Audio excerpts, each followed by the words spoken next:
Hello everyone. Good morning, good afternoon, good evening to all our friends tuning in from around the world.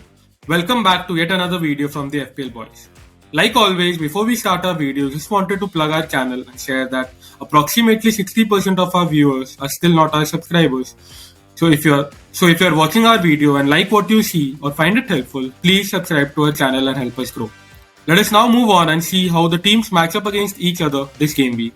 First up, we have West Ham against Chelsea. We call it a defensive game because both West Ham and Chelsea are in mid-table when it comes to expected goal. West Ham have a good defensive record at home but have a weakness through both their wings. This could mean great things for someone like James, who returned from injury last week and would look to exploit West Ham's weakness. Arsenal against Brentford is a great game for Arsenal attackers. Brentford have a clear weakness through their middle but have been decent in away games this season. Arsenal, on the other hand, have the fourth highest expected goal involvement in home games this season. Both Odegaard and Nketiah play through the centre and will look to continue their good run of form and exploit Brentford's weakness. Palace against Brighton is a very attacking game for Brighton attackers. Palace have been one of the worst home teams this season, with them being in bottom 4 for both attack and defence. Palace also have a certain weakness through their left flank and concede most of their chances from there. This could certainly benefit March this week and his owners could finally be rewarded. Please hold on to him if you have him and don't sell him.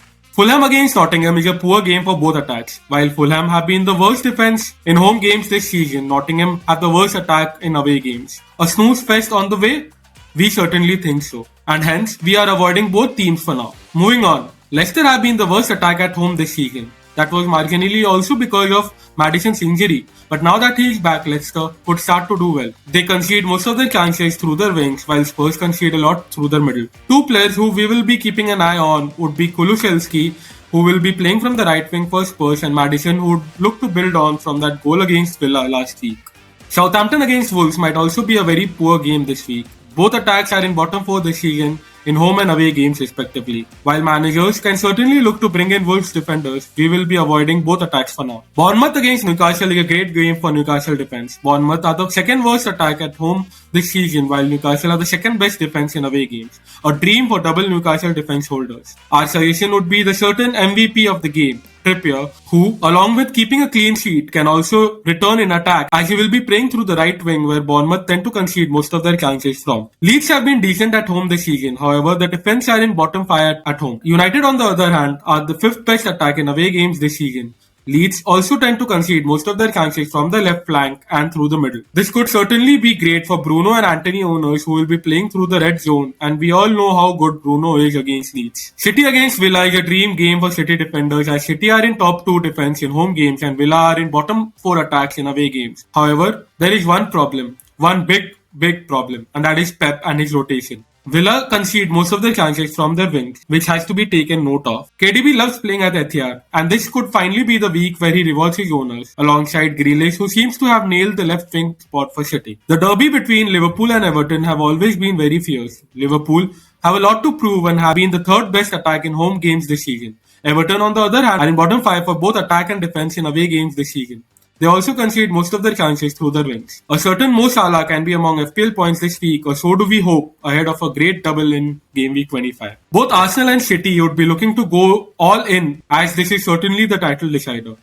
Arsenal usually attack a lot more at home, and both teams are in top 4 for both attack and defence this season. Arsenal have a weakness through the left flank, while the opposite is true for City. KDB and Nketiah could be among the points this week, and both are great options for captaincy as well. Moving on to captaincy choices for this week. Haaland has a double in Game Week 23. We repeat, Haaland has a double in Game Week 23. He also played at home against the Villa side who conceded 4 goals in the last game. We also expect the Arsenal game to be a fierce one, and Haaland could easily score a goal or 2 in that game. Nketiah is a close second option this week. He has been involved in 7 big chances and has an expected goal involvement of 4.9 with 20 shots in the box since the restart. Arsenal are generally more attacking in home games and will play against the Brentford side who concede most of their chances through the middle. Sir Harold Kane has scored 18 goals and 4 assists in 15 Premier League games against Leicester. He has easily been the most consistent FPL player this season with 17 goals and 5 assists. He is now up against the Leicester side who have conceded 37 goals in 21 games this season. That is it from the boys for this week. If you like the video, please like and subscribe to our channel and keep supporting us. Thank you and all the best for the coming double game week.